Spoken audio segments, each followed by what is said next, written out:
Imagine this, October 1962. For 13 heart-stopping days, the world stood on the brink of nuclear annihilation. This is the story of how close we came, and the razor's edge decisions that saved millions of lives. It all started with a set of photographs. On October 14th, a high-altitude U-2 spy plane flew over Cuba. What it captured sent shockwaves through the White House. Soviet nuclear missile sites, under construction, just 90 miles from American shores. These weren't just any missiles. They could hit Washington, D.C., New York, or any major city in the southeastern United States in minutes. 2 days later, President John F. Kennedy was briefed. The news was terrifying. He immediately convened a secret group of his top advisors, known as XCOM. Their options were all bad. They could do nothing and let the threat grow. They could launch a surgical airstrike, but what if they missed a missile? Or they could launch a full-scale invasion of Cuba, which would almost certainly trigger a full-scale nuclear war with the Soviet Union. What would you choose? On October 22nd, Kennedy went on national television.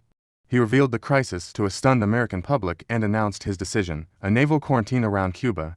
It was a blockade, designed to stop any more Soviet ships from delivering their deadly cargo. As the U.S. military went to DEFCON 2, the highest alert level in its history, just one step below nuclear war, the world watched in fear.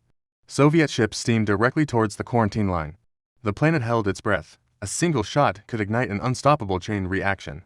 Behind the scenes, frantic negotiations were underway. Kennedy and Soviet Premier Nikita Khrushchev exchanged tense messages.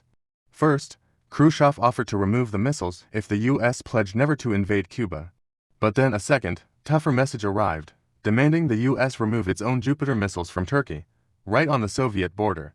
The tension reached its absolute peak on October 27th, a day now known as Black Saturday. A U-2 spy plane was shot down over Cuba, killing the pilot. In another terrifying incident, a different U-2 accidentally strayed into Soviet airspace over Siberia, nearly triggering a dogfight. Nuclear war felt not just possible, but imminent. That night, with the world hanging in the balance, a secret deal was struck. Publicly, Kennedy agreed not to invade Cuba.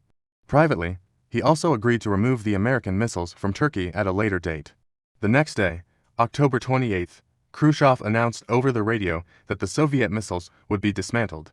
The crisis was over. The ships turned back. No bombs fell.